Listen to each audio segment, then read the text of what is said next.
Am I the a-hole for ruining Father's Day by telling my cousin the truth about why our fun uncle is not involved in her life? Currently, my Uncle John and Aunt Gia are married. But before that happened, Gia had been married to my Uncle Grant for 5 years. And Gia had been cheating on him with John. Uncle Grant was serving in the military for a lot of this time, so we didn't know until he returned home after an 8-month deployment to discover that Gia was already 3 months pregnant and she confessed everything.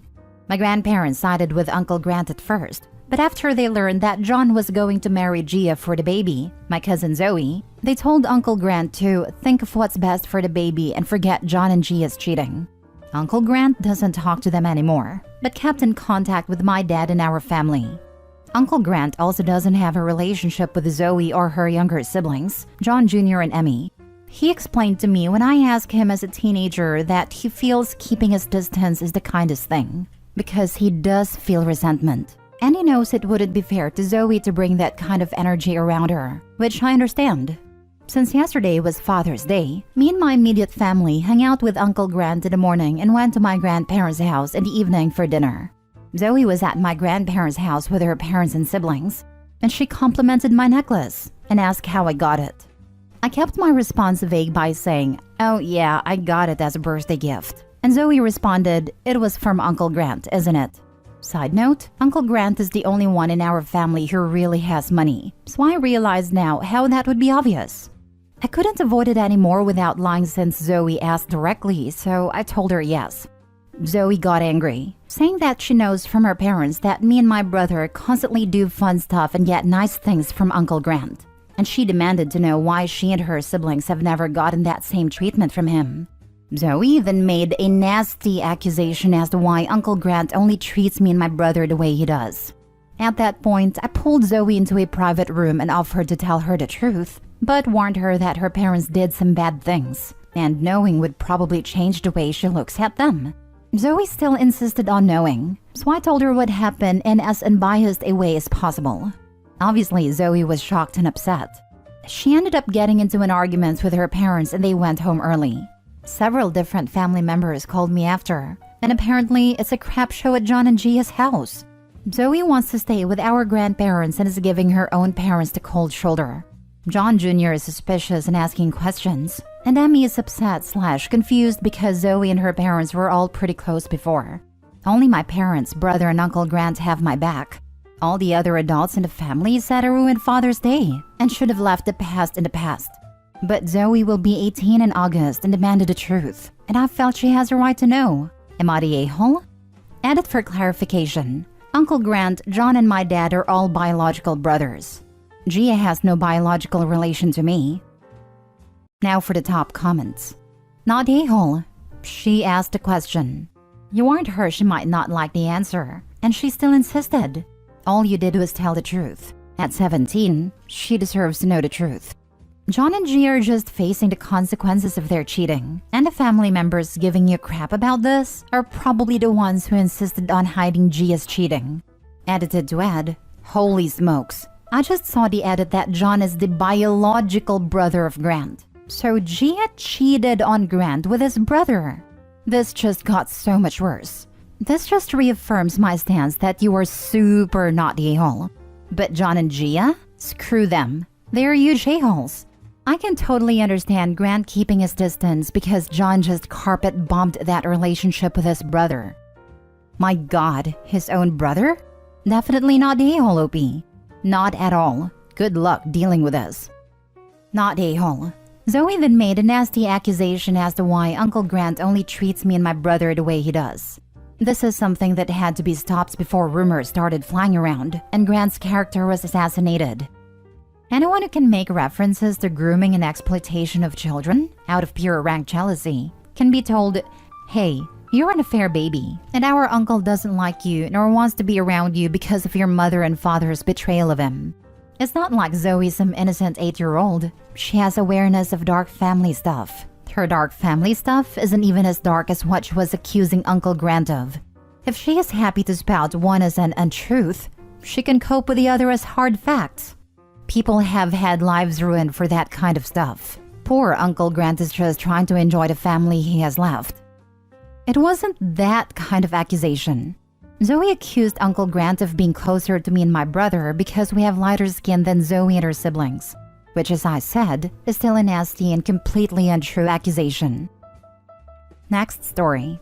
Am I the a-hole for not wanting to talk to my dad even though he got mental help, and then making him cry for telling the truth on his birthday?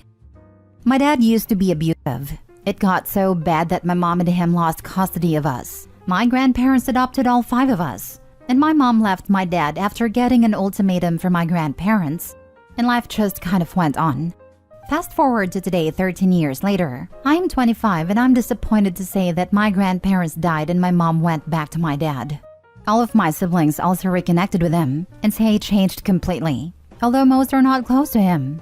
From what I heard, after losing his family, he finally got mental help and was diagnosed with severe PTSD as an Army vet and bipolar disorder.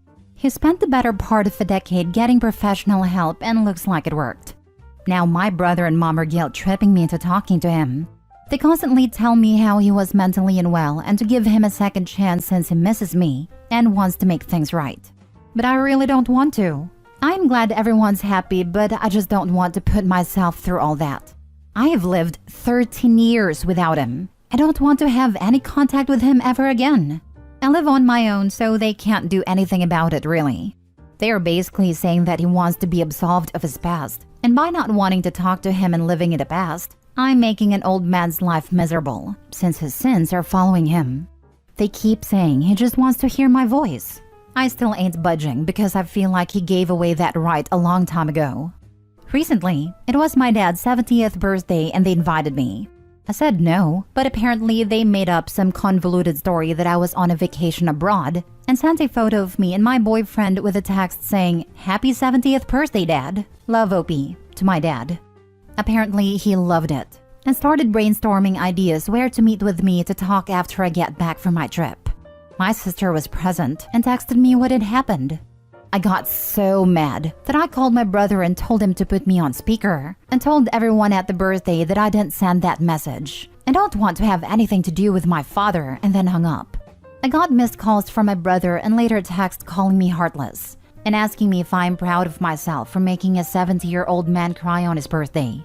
He also called me vindictive and childish for living in the past. I said what my wishes were and that they didn't respect them. They made him cry, not me. But now all my extended relatives think I'm a huge witch, even though the rest of my siblings support me. So I don't know what to make out of all of this. I just want my wishes to be respected, and I don't think him getting therapy really can wipe away mistreating his family for over 2 decades. Not a-hole. This is on them. This is their screw-up, not yours. 100%. They think OP is cruel.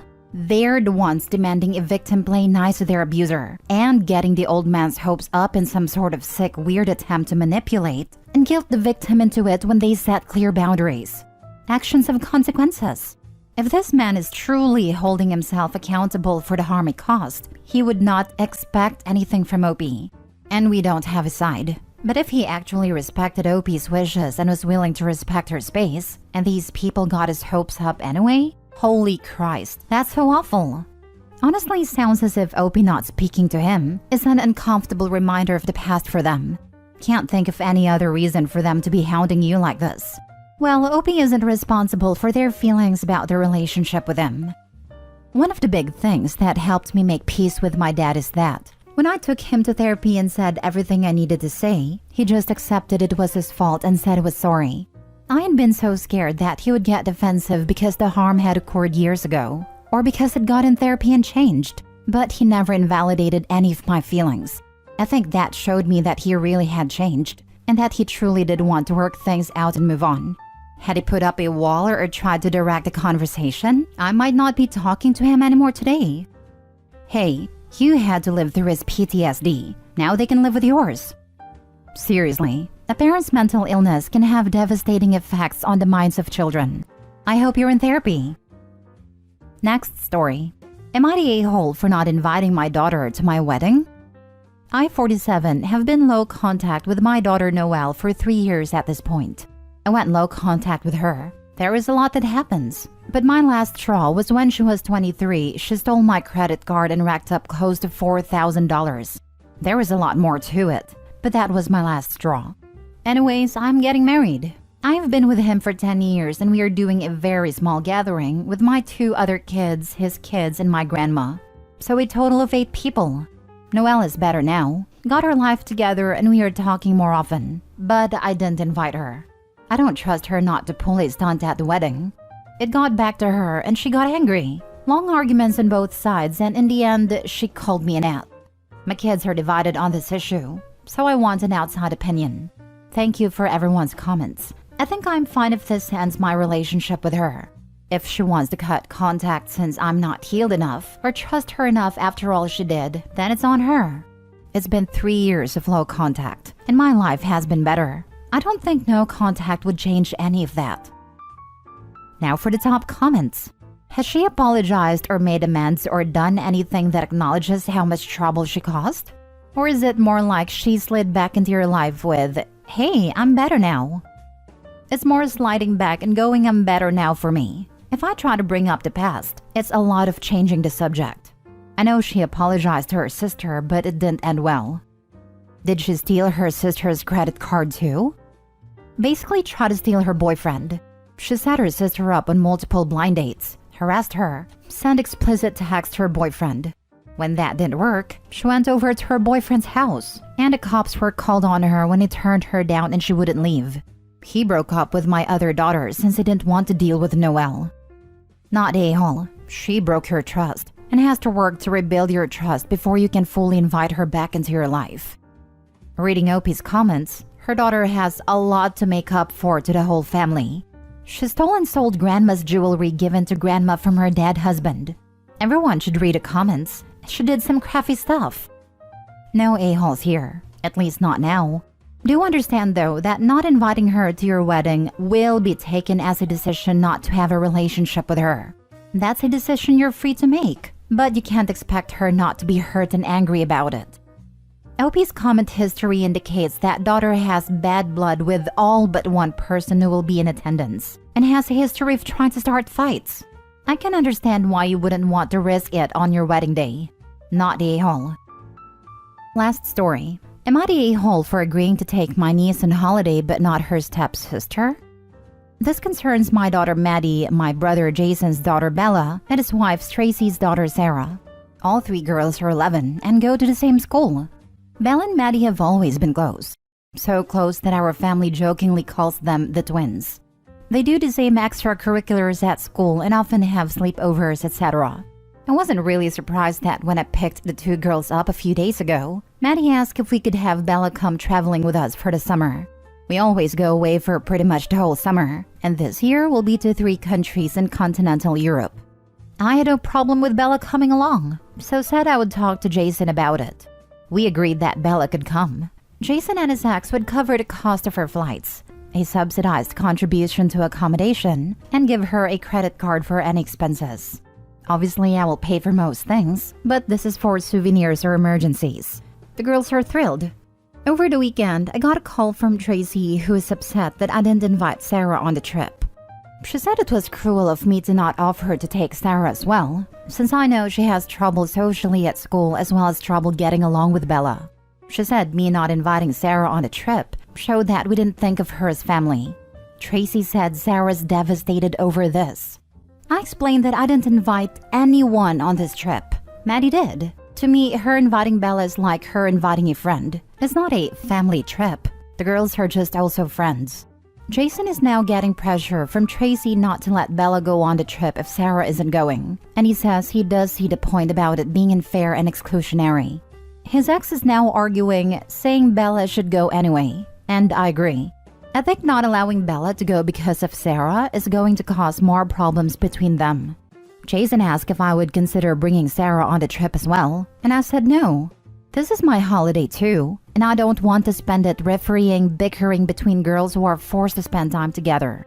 I also don't want to be footing the bill for Sarah's trip, as Tracy has a long history of not giving Sarah a reasonable amount of money to do things, and expecting whoever is around to just make up the difference. I would feel bad if Bella doesn't get to come because of this, but I don't think it's fair to anyone to take Sarah on this trip. Not a-hole. My family is structured similarly to yours. And I understand your justifications 100%. Even if the verdict makes us both exclusionary a-holes, know that I feel your pain. Agreed, and honestly, why not do something with Sarah themselves, as in Tracy and Jason? Forcing Bella to skip the trip will just throw gasoline on the fire of the issues between Sarah and Bella.